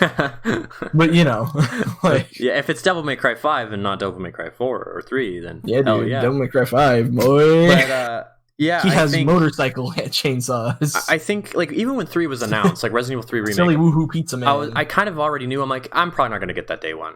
Like I'll wait. Like I'm not too excited. Like I'm glad it's happening. Like that game deserves it. And then like I kind of knew. I was like, it's probably not gonna be as good. And then like I heard it wasn't as good. I'm like, okay, I was right. Like I just, again, that goes back to expectations. Like I just felt like I knew what to reasonably expect based on everything. Like the game was announced like what, less than a year after 2. When was that? Was that announced at E3? I don't know. It was like half a year at least. It was not very long, I feel. And then I mean, but then like you think of like that golden era of like PS2 games, or like all those classic like PlayStation trilogies and stuff. Those were all like sequential year after year releases. Yeah, like Resident Evil 1 came out in like 95, 96, and then 2 came out in 98, and then 3 came out in 2000 or 99, so like a year after. So like those, they pumped them out. Like Final Fantasy 7 came out in 97, and then 8 came out in 99, and then 9 came out in 2000. Like you're right, like they pumped that shit out. Granted, they have multiple dev teams working on them, which is why they're all different and kind of not as good as others, but that's how it be. Like just Resident Evil 3 and Resident Evil 2, you are not made by the same people, and you can tell. Like it just, they're not. And then Code Veronica was like its whole thing, and the Dreamcast, but no, yeah, the again, like I kind of knew. I was like, it's gonna be full price, but like I already really know. Like The first game didn't have multiple scenarios. That's a big replay factor of Resident Evil, at least for me, is like the multiple scenarios and plot lines. Like 6 even has that. Like 6 has all the different, like you have Leon and fucking generic ass white guy and you Jared. Yeah, Jared and Ada. Like you have all these things, right? You have all like, and whereas like 3, everyone's like, no, it's just Jill and Carlos, and that's the game. And it was already on the shorter end of Resident Evil games. Like I just knew from the get go, it's not going to be Resident Evil 2, and I knew that because like once it came out, I'm like, okay. And then you played it, and you told me how it was, and I still justified $60 because I was like, yeah, I guess so. Like, and then I bought the costumes, like the costume, like I bought Chris's hair or Carlos's hair. And oh god, Carlos's hair looks so bad. No, in yeah, that extra costume. It looks so bad in the normal. Give me the furry boy. And like people, dude, the modding scene for Resident Evil 2 and 3 is crazy. I don't know if you've seen, but there's some crazy stuff out there. What you mean, like? Dude, the only things that pop up on YouTube are the ones where it's like, oh, let's make Claire in a bikini. Like, dude, someone put Aerith like, as Claire. Like, dude, people are wild. Like they did Birkin like a is full Sephiroth, you know. They did a full Ezra costume. Like they because like yeah, you have the Ezra costume in 2 remake, but like it's Claire wearing it rather than actually. Yeah. Not is her name Ezra Els? Oh, I don't know. You know who I'm talking about? 1.5. Yeah, motorcycle. And like people have started building Resident Evil 1.5 remake. Like there's a passionate community behind these 2 games, and 2 is a really good speed game because of fun glitches. Yeah, I don't know about 3. I watched a speed run a while back. It was super cool. I think 2 was at AGDQ this year. Yeah, but dude, AGDQ, SGDQ, my boys. SGDQ is dead. It's not though. What's their plan for it? I think they just do what a lot of people do, and they're just kind of hosting streams. Oh, like you know, it makes sense though. Like, you know, you sign up, and it's like, can you stream your run? It's like, yeah. Oh, I see. Okay. And then they're like kind of that thing. Okay, they're doing a digital event, and it works. You know, I mean, AGDQ was in person, right? This January, I believe. right? Yeah, I think it got in before COVID. It definitely. Yeah, it was like January because they do it at the beginning. But yeah, it sucks because one of my favorite runners for The Last of Us, the first game, he submitted a run and he got to do a run in AGDQ, which was awesome, great for him. But it was for the DLC side story, which is like a 5-minute run. So like he was kind of disappointed that like it was a side event. It wasn't even like on the mainstream. Like it got really shafted. Like so there wasn't that much exposure. And so he submitted a run for SGDQ. And then he got in, but then he got like rejected because the time slots. Like it's just like okay, I'm sure it's hard, you know. It's a business. No, it is, yeah. And it's crazy, man. Like speedrunning is awesome. It really is. Like it's one of those things. It's the most gaming thing ever. It really it really is. Yeah. Any game can be fucking Barbie on NES can be speedrun. Any game can be speedrun. Like to me, I don't really think of The Last of Us as a speed game, but that's like a 2.5 hour speedrun. Oh jeez. It's crazy. Like you wouldn't really expect that. Like in my mind, I'm like, oh god, that sounds like a horrible. I mean, game you skip a lot of cutscenes. Yeah. Like you run through a lot of areas. You glitch at he does glitchless, but you trick it as he puts it because there's certain glitches that are allowed because you can do them whenever weird rules. I mean, it's like how most glitchless runs allow for like things that buff movement. Yeah. It's just like glitchless is basically the don't skip the game. Yeah. It's good as long as you aren't like skipping portions of the game. That is true. Yeah, because maybe I've skipped a couple cutscenes on my replay through of The Last of Us 2, and I'm already noticing it's taking me less time to get through it. Like, I'm just before the part where you swap to Abby, which is about halfway through, and I'm like 7 hours into the game. So like I'm getting through it a lot faster. Plus I know the areas, but I'm also trying to go for the platinum trophy. But one of my major grievances with The Last of Us 2's level design, which isn't necessarily a fault of itself, rather the way of like how many fucking collectibles there are in the game. Sorry, I know I sound bizarrely angry, but it's okay. So there's so many goddamn collectibles in the game, but like there's a lot of, I guess I'll call them flags. Like you do this and then you can proceed forward. But like once you do that, you can't go backwards in a weird way. Yeah. I know. I heard that about like the first one too. That happened to me literally on the first collectible. I like progressed forward and I'm like, oh wait, there's a thing here, and I couldn't get back. Like I was like, God, that's happened to me like 5 times now, and I'm like carefully trying that's not to like. Great. It's really obnoxious. Like there's this one part where you like unplug this thing and then plug it into a generator. And then before you plug it in the generator, you're supposed to like throw it over this fence so you can climb up and get an extra collectible. So once you plug it into the generator, it's stuck there, and you can't you can't like reload the checkpoint, because once you plug that in, then Dino comes through the door and is like, "Okay, Ellie, let's go." And it's like that's the new checkpoint. It's oh my god. So like I actually don't know if it'll count if I replay, because what the great thing about The Last of Us 2 is you can like replay individual like encounters and like check certain checkpoints. Select. It's great, and it's like a 20-hour long list of like different individual places. It's beautiful. I don't know if you load that up and then get the collectible if it counts towards it, but there's like this weird check system the game has where I'm totally gushing about the game. There's this weird check thing the game has where like it already knows if you've gotten a collectible. Like you can turn it on in the settings, like, hey, show me if I've already gotten a collectible, so then I don't waste time picking it up. And I loaded one up of collectibles I've already gotten, and it showed that I already had them. So I'm assuming I'm totally cool to just load up that first mission, get that safe, and move on with my life, because it was one of those where it gave me a headache. Like I'm like, I gotta be able to get back there. Like there's no way, but whatever. That's just kind of an issue of like, which is why I want to play God of War. Like I want to play God of War to get more realistic. True in games. It's true, but there's also like no, I mean like this isn't like an collectibles in the opinion game. thing. It's like a fact, though. Like, you're not wrong. Just in terms of as things get more detailed, it's harder to pick out subtle. I actually like, soft blocked myself at one point in my first playthrough. Like the game, the environments, and like there's actually it's funny because there's this moment where like you're chasing this one character through the hospital, Nora, and like there's very subtle areas where like it's masking some like texture loading or something like that, because like a clicker will come up into your face and completely like block the screen, and like and then Ellie stabs it and pushes it away, and then you like burst through this door. Like there's clever little things, because you can still tell. Like I'm telling you, man, PS5, that won't be an issue with games. Like there's not going to be like squeeze through this little pre-release area. Look at how crazy it is. True, but we're going to see a lot less of Final Fantasy VII Remake. Hey, squeeze through this and walk very slowly during this part and use the elevator. And unfortunately, stairs. I feel like that may just be like a carryover part of like game design now. See, I don't know if I agree, because like Jedi Fallen Order is a game that doesn't do that, and it suffers for it because it's low. Like there are parts where the game literally freezes to load the game.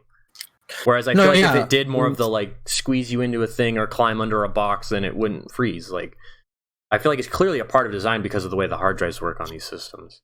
I'm just tired of climbing. Right, but climbing isn't necessarily a way to mask a like. I just mean in terms of like that's a design slowing down things. You know, sometimes it works, like Metroid Prime, you know, elevator loading screen, that works, you know? It adds to it, but like how do like I just want to know how the fuck God of War like I like how does there's like a isn't God of War's whole gimmick that it's like one shot? Yeah, like it doesn't even you can play that, through though. the game in like one go and it's like one shot. No, I mean, like, they say it does that, but no, it doesn't. I mean, obviously, but, like, that's the gimmick, is, like, theoretically, you can sit down, play this whole game, and there's not, like, a single quote-unquote, like, cut. No, there are.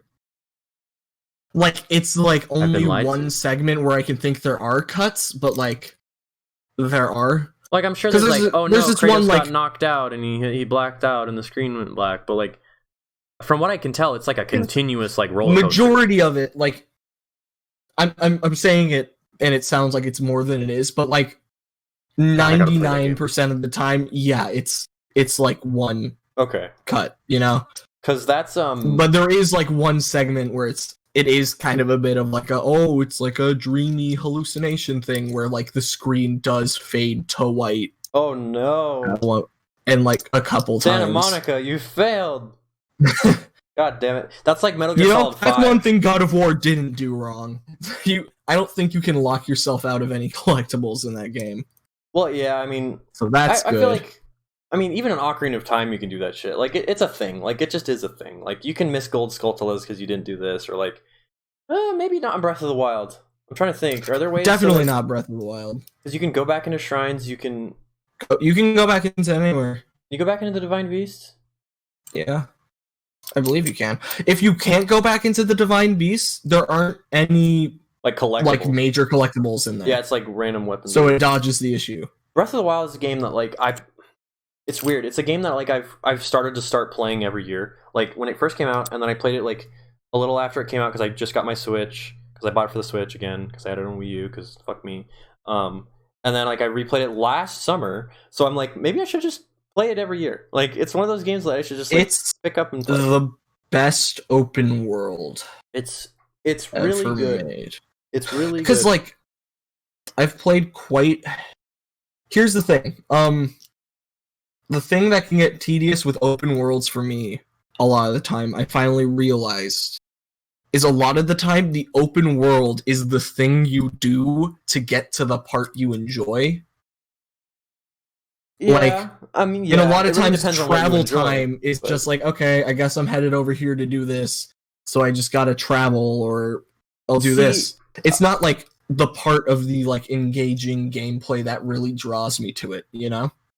Because like Horizon. Oh god, I enjoy the most 8 out of 10 game I've ever played. Oh yeah, I like hunting those big robot dudes and like the missions and all these unique when things. You fight the eagle, fun, but like fuck yeah, trekking through the plains, not so much. See, but I finally realized what the difference was between other open worlds and the two open world games I consistently enjoyed is because in Breath of the Wild and Spider-Man, probably the most major part of the game I enjoyed was just doing, going. Yeah, you know? I know that I've heard that about Spider-Man PS4, which is another fucking PS4 game I've got to play. But like, I've heard that where like, it was Austin Wintory actually on a podcast. He said, Spider-Man PS4 was like the first game ever where like if I see a waypoint that's like 6,000 meters away, I'm like excited. I'm like, let's go, let's get swinging. And he's like, for him that was like the first game where he really felt like that. But and this is just I think this is almost a difference of how we approach games. And indulge me if you will, but yeah. Let's take Skyrim for example. Okay, this game gets a lot of flack for its like mission structure, and that's fair. Like I agree with a lot of it. I do think it's very much like, hey, look how beautiful and amazing this world is, but now you have to go underground and hide in tunnels and kill spiders. Like, okay, but to me, and it's very Lord of the Rings-esque, and this is very much it's not about the destination, it's about the journey. And I know that's so fucking cheesy, but to me, like, I get to see the world that was created. I get to experience like the random events that might occur, or like shoot a deer on my way there and then loot it, and then I noticed there's a Nern root over here, and then oh my god, there's like a mud crab and then a slaughterfish. Like, to me, you're part of the world in an open world. It's not just like, I have to get to A to B. Like, yes, sure. But like, this is why waypoints are bad. And this is why Morrowind is the greatest game ever made. You're right. No, here's the thing. This is, I guess, sorry I'm taking off your point. It's fine. But the reason why Breath of the Wild is the other one is most definitely partially because there aren't any waypoints that you didn't set yourself. Because that takes away the aspect of it. Well, like, that's to be completely semantic about it. Like, what when you first talk to King Rodon, he's like, it's like destroy the calamity, and then it marks it on your map, and then it's like go talk to Input, and it marks it on your map. Well, yeah, I just mean like the majority of like the engagement. Plus, of it, a lot of the side quests aren't like, hey, can you go to this Deep Falls Barrow and get a claw? Like, it's very much, I need 25 mushrooms. It's like, okay. Yeah, I just mean different. In terms of like when there are like I'm thinking of like the major like. Are you ready for a hot take? Like Ubisoft Oh yeah, where climb they were this like, and you you climb see. a tower, and then it puts all the markers on your map Breath of of the Wild like kind of does it. you do things. It opens up the map, but it doesn't I've tell actually you been where all playing the shrines are. Assassin's Creed 4 on Switch, and like Mhm. I've definitely noticed that tiresome. Like, oh, I can now see all the contracts and this and that. That right there, like that simple thing of it's like even if it's something as stupid and as simple as like, okay, like the part of Skyrim I would most likely enjoy would be like, oh sweet, it's a small little quest. I'm gonna go into this spider cave and I'm gonna do that. Like that's cool. Like, but the part of other things that can get tedious is where it's like, okay, there's this thing I have to get over there because I don't know, it's on the map, so I'm gonna go do that. But in Breath of the Wild, like the majority of the shrines, That's interesting. I've just shrines, figured it out. you discover them, and even if it is like, of course, yeah, after a while it gets disappointing when it is just like, okay, it's a sword I won't use, Right. but it's like, dude, I like Figured it out. found this thing in the side of a mountain. Yeah. And that was like my own like interest in exploration. Right. Rather than me just being like, okay, well, I guess I could use some EXP, so I'll go do this quest that's like, that's like a 5-minute ride away from here. And then I'm checking my phone while I'm trying to pick it apart in my brain. But so for me, like some of my favorite quote unquote open world games in the way that they've approached their worlds and their design are the Bethesda Elder Scrolls games and arguably Fallout 3 and New Vegas. But it's like I'll pick Oblivion, for example. Like Oblivion is a very like the world is very like boring looking. Like it's just green trees and then some mountains on the outside. But what makes the game for me is like you're walking downtown, and even though you see these things on your little compass on the bottom, you're like, huh, I wonder what, it's like, oh, that's a ruin. I wonder what's there. Like, to me, it kind of points you in the direction of, hey, like, there's a goodie over here. Or like, hey, you should check this out. Like, and then you go into this like little dungeon, and it's like even though it's this tiny little dungeon that like 80% of players are never going to go inside of, like there's a little story built in, like, oh, this bandit was doing this and then he accidentally found this artifact and it awoken the undead. Like tiny little things built into it that, like, even though I totally understand where it's like you didn't find that on your own because like it was on the map compass thing, I feel like the priority's different. Like there's a story in there. Like Bethesda, to give them so much credit, that 2020 is a bad thing, but like they're very good visual storytellers. Like they can tell a story with just like a pile of bones and like footprints. Like they're so good at that, and that's what I really respect about them. That I feel like Breath of the Wild doesn't have much of anything like that, where like you can discern like, hey, this, I don't know, it's a weird thing, and I totally get it because Morrowind doesn't even have markers or anything. And that's why I love it so much, is like literally NPCs will give you directions. They're like, hey, the Erkenbergdorfer, this dwarf ruin is down the road, take a left at the brewery, and then cross the bridge, and then hike the mountain, and then there's like a fork on the road, and you're going to take the left. And it's like, they give you like literally directions. And it's like, that's amazing. Hype, though. That sounds it's so cool. Because then you get lost, and you're like, oh, god damn it. And then you're like, wait, it's Erkenbergdorfer. And then you're like, oh, that could be it. It's like this giant looking dwarven thing. And then you climb up there and you find the bridge, and then the magic guy kills you because he's like heavily over leveled compared to you. Morrowind's a great game. I highly recommend it, Gabe. You'd love it. It's like the best Bethesda game. Really is. Unless you like Daggerfall and you're weird. But what about Oblivion though? Oblivion's it's weird. Like Oblivion has like the best quests, I think, in the entire series. Like honestly, I think it like the Thieves Guild is great. The Dark Brotherhood is great. The champions or whatever, it's not champions. Not the companions. Fighters Guild, great. Like all the like side main quest lines, brilliant. I just feel like it doesn't have that Bethesda shimmer that I like so much about their games, where I feel like this world is like really alive, even though that was their biggest focus, was like, hey, these NPCs can move around and like they have their own schedules, like kind of Majora's Mask style. I feel like that's almost missing, but at the same time, like it's still good. Like if I were to rank all the Elder Scrolls games, that one would still be in the top 3. Like it's probably my least favorite of the modern 3, but that's just me. I know. I like Skyrim. I'm a Skyrim apologist. I really am. It's an interesting discussion, like open world games, like, and I know you're very like impartial to them. Like you really have to get into them, like really juice it up. It's to me, it's not engaging to follow a waypoint. That's fair, and I get it, but like you know, the games are designed so like as you're following that waypoint, hey, there's this little thing over here you might want to see, or like, oh, there's a bandit attacking you, or there's these moblins chilling, or like there's this camp, like. The game is designed in a way so like getting to that waypoint isn't just I'm literally walking in a straight line, because like if you do that in a game, like I challenge you to try this next time you play not Breath of the Wild, because I don't think Breath of the Wild is very good at doing this, frankly.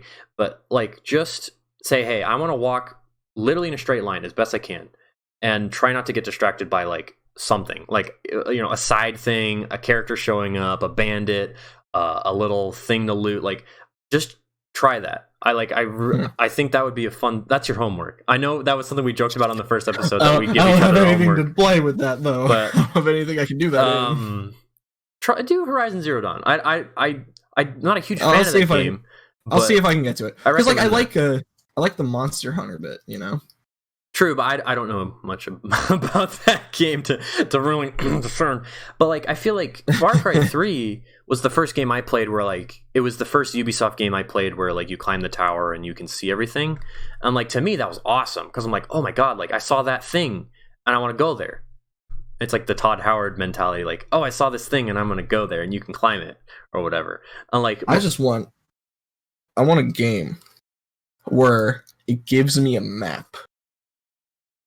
That here's something that I learned when I played some like Persona Q2 and somewhat Breath of the Wild and other things, is I very much like having like a general map and then being able to like mark it myself, right? And be like, I wonder what's over there, and then I do that, you know. I think like in a way, then Shadow of the Colossus is like. That game's cool, but there's not much to like find out there, you know? It's like you can find lizards and figs. Yeah. And a glowing barrel that gave me an achievement, which was not in the original game, so that was interesting. But it's funny, this is such a tangent. Isn't that the studio name? Scott the Woz. Is it? Maybe. For some reason, I think the studio name is something to do with a barrel. That would explain it, because I honestly didn't understand the reference. But Scott the Woz described Shadow of the Colossus as open world Punch-Out! I thought that was so funny. But anyways, it's such a tangent. But I think like no, I was made by Blue Point. Okay, I was off. Okay, that's fair. I think the barrel developer I was thinking of is the Outlast people. I think their name is like Red Barrel or something. Right. Okay. Must be a reference to something. But I'd say probably like my favorite open worlds in games, like The Witcher 3 is really up there. Like it's very like on the nose, like, hey, you know, go kill this griffin, and then like as you're going to kill the griffin, like you stumble upon this dead horse, and then you follow its blood trail, and then you find like you don't want me to play The Witcher 3, dude. The Witcher 3, I'm gonna play it, and then we're not gonna be friends anymore. It's like I hate to gas it up because the internet jerks it off too much already, but it's such a good game. Like in my opinion, I just think everything it does is what I really fucking love about games. Like it like its exploration is great, its mission structure is great, its fucking writing is brilliant. Like I'm just a hipster. The first I'm a hipster. I'm the fucking games journalist. No, that's the normal thing. Is it? I don't know, man. People like The Witcher 3 normally. Come on. You haven't even played the game though. I haven't. But like you'd like The Witcher 2. It's much more linear. It looks like that. It's that from looking at it, it's that cocktail of like those things that irk me just a little bit in games. See, it's funny because I think the things you don't like, I feel like The Witcher 3 doesn't do. Like you don't like being told where to go and then you go there. Like you can turn off the waypoints. You don't need the waypoints. Like the character's like, oh, he's in the bar at the west end of the city. I feel like it's that kind of thing where I think about it is like, I feel like I shouldn't have to actively disengage one of your game's systems to like make it feel more engaging, you know? I actually played Breath of the Wild, like my first playthrough of it, I turned off, like I played on the minimal HUD or whatever it's called. Like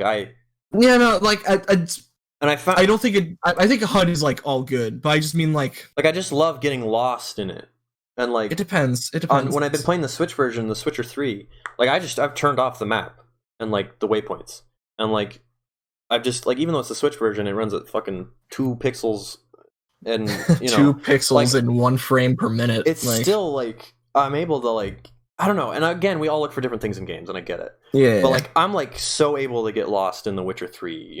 I'm so able to get lost just like jumping out of my car in Grand Theft Auto, turning off the radar, even though there's less things to find in GTA 5. But like, yeah, like what do you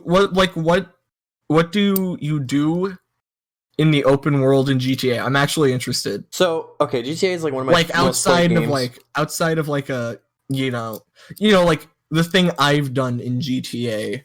In the few times I've played it, where it's just like, oh yeah, you shoot some guy and then you just drive around and avoid the cops. So, like Grand Theft Auto 5, like the city alone, I feel like you could spend a whole year just like just looking at all the textures and the details and like the shops and the garbage bins that you can push over and then break and the diners and the like. Even though you can't go in these places, like the way that game was designed in my head, like I have no clue how the game was really designed, like I really don't. But in my mind, like one person was given a block. So they designed like a building or two. And like, everyone at Rockstar like combined all their buildings together, and then like that's how they managed to like. I just feel like I'm not explaining what I do when I play Grand Theft Auto. But yeah, I'm just like what do you do though? Like literally my favorite thing I ever did in the game. And I've ever done was when I first played sandbox? When I first played, it's essentially because like when I first played the game, okay. I just beat the story, and I'm like, like the first thing I'm gonna do, and I just started driving. Like I didn't even like have an idea of like what I'm gonna do. I'm like, okay, I didn't say like, oh, let's go to the military base. Sorry, I can't speak. Or the airport, or the top of the mountain or whatever, or like I'll just do a side mission. Like, no, I was just like, I'm gonna wander around. And so like I didn't even get in a car. Like I walked around. I was among the NPCs, and like I listened to all the sounds in the cars and like someone swearing in the distance. And like to me, like it's even though it's a 7-year-old game at this point, it's still one of the most living and breathing and most detailed environments in a game for me. Like it's one of those games that like I can just, and I've played it to death. I've literally played it on everything it's been on, and like I just played through the PS3 version, and like, okay, I'll hop on a boat and like go on the and stop the boat, and then like literally there are times where I stop and smell the flowers. Like I'll just stop my boat in the middle of the big lake in the middle of the map and just sit there. Like it's weird as fuck, and I get it, but the game allows it. Almost in a way that like Red Dead Redemption does, where it's like just like stop and listen for a moment. and yes, of course I'll do a drive around the island, or like my favorite place is the airport. I just love the airport in that game. It's so much fun to fuck around. And so I'll like drive through the airport or like around it, or it's so weird. And like because the game is so spontaneous and like on the drop of a hat, like you just have to completely change the way you're playing. Is so fascinating to me. Like you can be climbing the tallest mountain in the game on foot, in a car, in a plane, or whatever, and you accidentally press triangle or you accidentally murder someone. It's like, oh god, like oh shit, oops, god, slipped on my gun. Oof. Yeah, and it's like that instant like, oh god, I gotta instantly. I don't know. It's such a I can't explain it, and it's why like I've never been able to bring myself to like do a review of the game, because like it would be a 5-hour long review of me just literally like, hey, I found this really cool spot in like Grapeseed with like this pile of bodies that like I never noticed until like yesterday, and that's really cool. And like I probably never would have found that if like I didn't wander through here, because this is actually the part in the story where Trevor does this. And so it's like I still find shit in that game I didn't know about. Like there's this fucking side character, that like random event character that shows up named Paige, not Paige, what's her name? It's like oh god, it starts with an O. Anyways, you find her randomly, and this was when I was playing through it like in 2020. And like she lives in the lighthouse that like I've always wondered, what the fuck is that lighthouse there for? She lives in this lighthouse, and like you have to like bring her back there, and then you do, and I'm like, oh cool. And then I'm driving around, I'm doing a different mission, and then after I finish that mission, she sends the player excuse me, I'm kind of tired actually. The character you're playing as a nice friendly picture. I'm like, I've never seen this in the game before. Like, it just like it surprised me. I'm like, wow, 2013, and I've played this game a bajillion times, and I never noticed this one thing. And I just, even with like Breath of the Wild, I'm sure there's things I don't know about in that game, but I don't feel that like the game world is so big that it's not explorable. It's so weird. Like GTA 5 is a big but small map, and I love it for that. And that's Grand Theft Auto 5, game of the year. What do you do though? I don't know. Okay, that was just a bit. That was just a bit. That was just a bit. It's true because I don't really do anything, but I like that. I get home from work and I'm like, God, that was a fucking dumb day. I had to deal with a shitty customer. I'll boot up Grand Theft Auto, get lost in Los Santos, and like it's my world. I can crash a plane into the Hollywood sign. I can ramp off this and jump out of it and land in the water. Like I can just do whatever the fuck. And like I love that. Like I don't always need to sit down and like Super Mario Brothers 3 it, like I want to like stop and like be in the boat in the water. I don't know, it's weird, and I'm sure that's the difference between you and me, man. And like literally, like you mentioned, you wanted a map, right? I want to accomplish things. The game itself comes and I hate saying that, but like almost in a way, I'm almost accomplishing my own thing. Like I don't know, I'm just exploring. No, I get it. It's like it's weird. Make your own stories. I think a lot of people definitely enjoy like the sandbox, like make your own adventure vibe. Or like, it's the kind of thing where in Minecraft it's like, I mean, I don't have to build a house, but like literally, like Minecraft, it's cool. Like, why wouldn't I? But I'm just like, the way why would that I you waste talk my about time games, building a house? I need to like. No, yeah, Minecraft is one of those games that I'm surprised that you even like acknowledge, because like it goes against so much of what I think you like about games. Like, I mean, like I haven't played it more than like that's true. 3 hours once every 2 years. That's fair. But like that's one of those games where I'm like, why does like it's just weird. Like I feel like it's not a Gabe game. Oh, I most definitely. Like Minecraft Dungeons is a Gabe game, but Minecraft is not a Gabe game. Probably, yes. Don't play Minecraft Dungeons. It's not worth. It's okay. But that's why Terraria is better. And that's a game I have not played enough. Because you have things to accomplish. Minecraft tried. Like, they've tried for years. Minecraft is like, I'll get in, and I'll be like, okay, like I'll get to iron. I'll be like, sick. Okay, I'm making progress, and then I'll just drop it. I've played the game so much that like once I get to iron, I'm like, oh god, I'm bored to tears. But like, I get it. Minecraft's such a weird anomaly of a game. It really is, because there's no tutorial. There's absolutely fucking nothing telling you to just how to use the world around you. It's like it's such a bizarre game. Like that's one of those. That's like an internet Reddit game where like, hey, I heard from this guy you have to punch this tree, and then you punch it. It's like, okay, whoa, I got this piece of wood, and then it's like the tech tree and the way it works. Like it's clearly one of those games that like I feel like if Minecraft came out in the 90s, it probably no one would like it. Like it wouldn't. It's not quite like The Legend of Zelda where there's clear level design at play. Where like, hey, I can find this dungeon. Oh, I found it. Oh wow. It's not like that. I feel where like it's very much an internet culture game. That like everyone knows you punch the tree and make the crafting table and make the iron or the wooden tools to get the stone tools to get the iron tools to get the diamond tools to get to the nether to get the blaze rods to get the ender pearls to get the ender eyes of ender to go to the end and fight the ender dragon. Like everyone knows that. Like I feel like I have to play through Minecraft at some point. We gotta do it, man. It's just like something I have to do. It's easily one of my favorite games that I suck at. Like there are people that play the game and build massive like structures and farms, and I'm like, I just like doing this. Like everyone plays the game so differently, and that's what I love about it.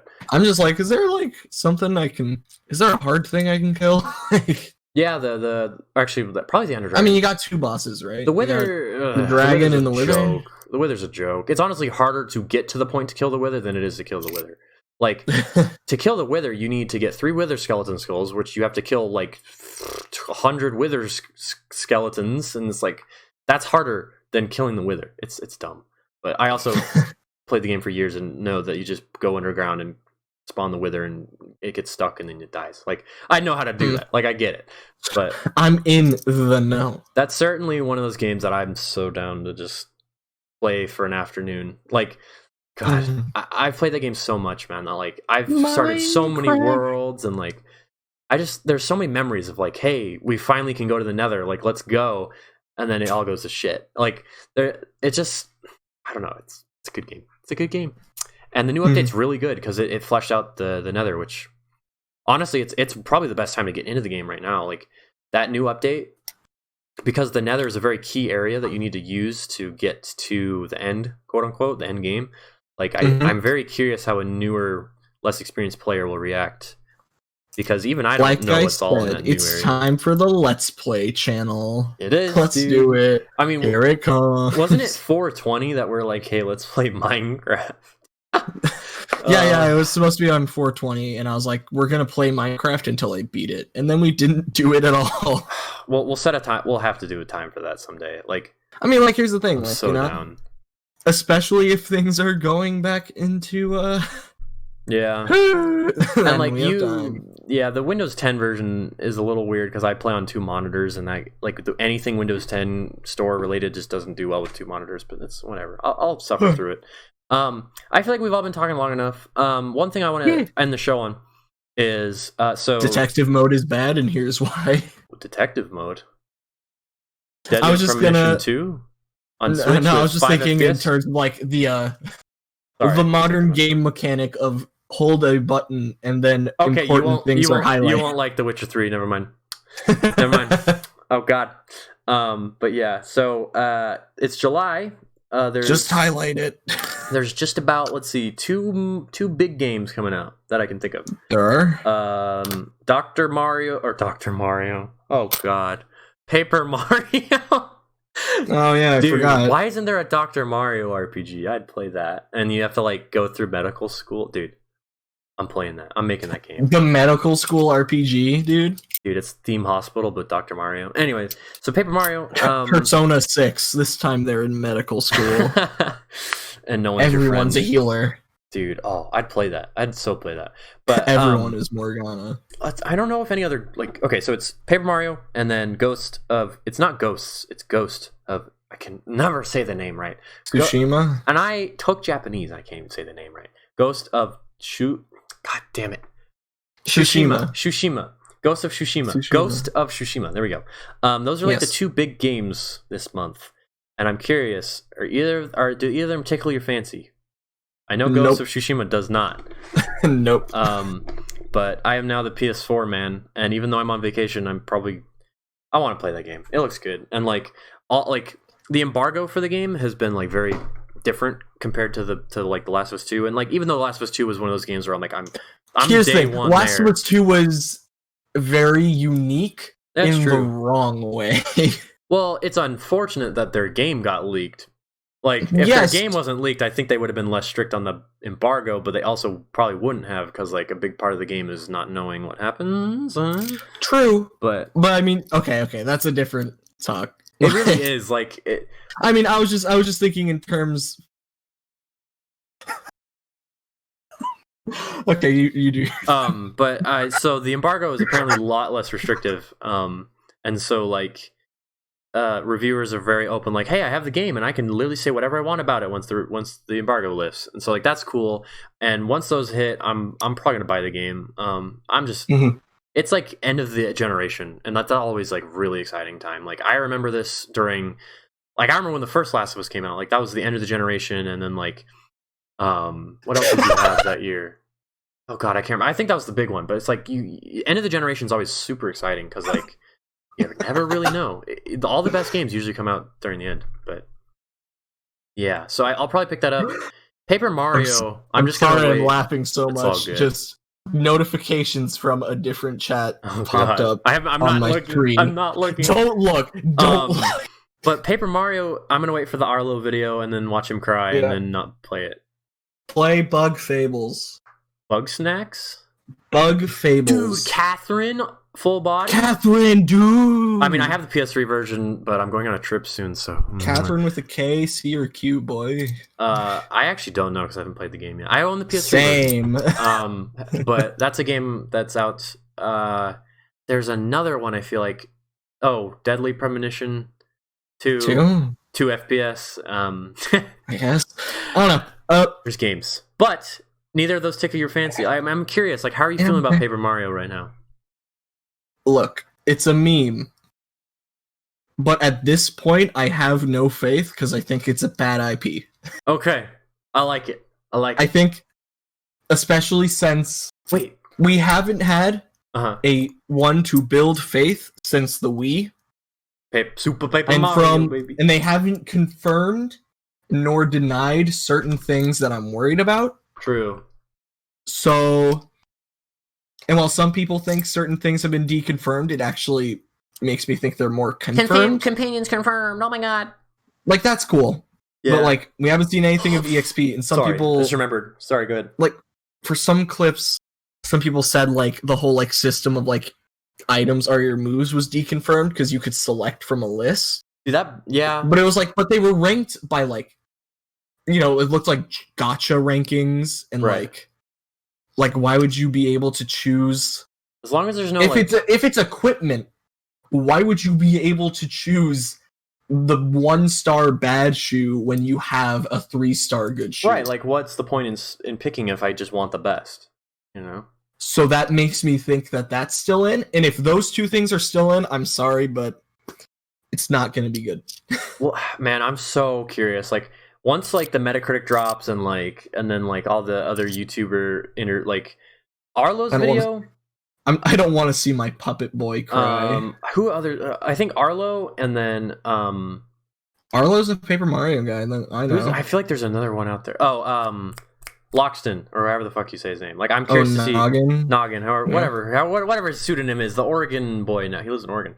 Like, those two, I'm really interested to hear their opinions on. Dude, let's get him on the cast. Dude, he lives in Oregon. That's so weird. We'll talk about Pokemon and why. We'll talk about why the Khajiit have boobs. Hell yeah, that's something I care about because the Elder Scrolls. But yeah, I don't know. Neither of those games, like, I'm not neither, but both of them, I'm like, I want to hear how they do. Like, Ghost, I'm definitely gonna get it. Paper Mario, I have this weird thing with Nintendo recently where, like, I get super excited for their game, I pay $60 and then I don't play it. Like Animal Crossing, I'm not gonna lie, I sent you that video earlier. It's fallen off for me, and I'm like, oh god, I spent $60 for this, and it's a little disappointing, and I don't really know how to put it into my words, and like, I almost did it with Fire Emblem Three Houses. Like, I got angry that I couldn't do the Edelgard route right away, but I remember you were salty. I have not touched Mario Maker 2 since the Link stuff. Like, I just have not touched that game. And it's like, I spent $60 on that. It's like, I feel like with the Nintendo games, I really gotta chill. Like, I gotta chill. Like, I'm not gonna buy Xenoblade yet, because, like, I will not play it. Like, either I will play it, or I won't. Like, don't buy another RPG, Scott. No, yeah, I gotta chill. I gotta chill. And so, like, I love Nintendo, I fucking do, but, like, a lot of their newer games have been, like, really hit or miss for me. And, like, but that's more of a separate thing. And that's why Kirby Star Allies is the worst game ever made. I still want to play Mario Tennis Aces, and I still need to buy Mario Kart 8 Deluxe because my Wii U copy doesn't work anymore. I'm so mad. Dude, then we can play Mario Kart! Dude, my Wii U is officially dead. Like, the only reason I ever need it is to play Wind Waker, even though I have a CR. There's no reason. My Wii U is dead. I'm sorry, Xenoblade Chronicles X, but you're dead. You're dead to me now. I loved the Wii U, but then everything went to the Switch, so I get it. But future-wise, I know I'm kind of bringing this on, but, like, I'm looking towards the future because, like, we're end of the generation, beginning of a new one. Interesting things. The Avengers game got pushed back to September. It was originally going to come out in, I believe, like, August, and then it got pushed. I think it was like July or something, and then it got pushed to September. Like, this was a while ago. But I watched the gameplay. I'm not. I could not care less about that game, and it's so sad because I can tell that they're trying, but I don't care, and it's sad. It's a type of co-op multiplayer where, like, just watching it, I'm like, the gameplay looks clunky, and, like, it doesn't look like there's a lot of depth. And there's the stuff where it's like, oh, you get random loot drops of different rarities and stuff, and I'm just like, nope. I'm cool. It's a shame because, like, a big budget Avengers game that's not Lego, sign me up. sign me up. Oh, it's man. If only they made it like Spider-Man. I just gotta know, like, it's the same console that has Final Fantasy VII Remake on it, the same console that has The Last of Us 2, the same console with fucking God of War and all those pretty looking games, and this looks like an early PS4, late PS3 game. It just, it's Square Enix too, like, or it's the Enix part, but like, I don't understand, like. How do you know how much money they're putting in? I'm like getting a little angry about this, but like that we should probably cut it while we're ahead. We probably should, but like that game is gonna get just devoured by Cyberpunk, even though Cyberpunk got delayed again. So it's like, you want to talk about another game I don't have any interest in, dude? The Avengers game is gonna get like a 74 on Metacritic, and that's the last we're ever gonna hear about it. It's not weird to be excited for Cyberpunk or The Witcher or any of those games. Hell yeah. I'm the weird one. I guess so, but I will fully admit that gameplay that came out of Cyberpunk, yeah, it looks okay, but I'm gonna be honest, I've kind of fallen off the hype train a little bit. Like, it's weird, and I'm sure once we get closer to the game, like, I think it's certainly the fact that it's been delayed like 18 times. Like, it was supposed to be out already, technically speaking. Like, the fact that it's been delayed so much, and the fact that like there's been weirdness with like the development and like what's coming out about that, and like how I'm erring on the side of caution. Is that the phrase? Yes. Like, I'm not probably as pessimistic about it as you are. Like, I'm certainly looking forward to the game, and it's probably gonna blow everything out of the water in some ways, some areas. But I don't know. I just have different priorities, I guess. Like, I watched all the gameplay and stuff, and I'm just like, I do not see the hype. From a design standpoint, I totally get it. But I'm gonna be honest, the world looks boring as fuck, which is such a shame, because like the main character, like the dude, the main male protagonist that they got, that they've been showcasing, like he's fucking boring. Like, I know he's the male protagonist and he doesn't really matter. You can customize him with however size penis you want, but like, God, like you've seen the fucking cover art of that game. Like, God, I really am probably I'm gonna play it. That's gonna be a game, man. That's like gonna come out, and like I'm gonna like take a weekend, but I'm worried. I'm getting worried, but whatever. And then the last thing I want to mention. Yes. So big gaming news, like when it comes to like stay tuned kind of video games are bad. Is they all suck except for Pokemon, apparently. No, I don't know. That's random. We're done. But July 23rd, is the Series X event. That's when they're showing off a little game called Halo 6. And I'm probably gonna fucking die, but that's happening, and oh god, I almost don't want it to happen. Like, that game, just cancel it. It's done. Nope. I don't know, man. I'm so worried, but that's coming up, and I'm looking forward to that. So I'll probably we'll talk about that 3 episodes from now, 2 episodes. Let's see. We'll do it. I'm really nervous. All the games you love are bad. Yep. Everything you think is good is actually bad. Except because I said so, and I am the authority. Yes. Anyways, ladies and gentlemen, thank you very much for watching, and I hope that you all have a splendid one and had a good 4th of July. Thanks for watching.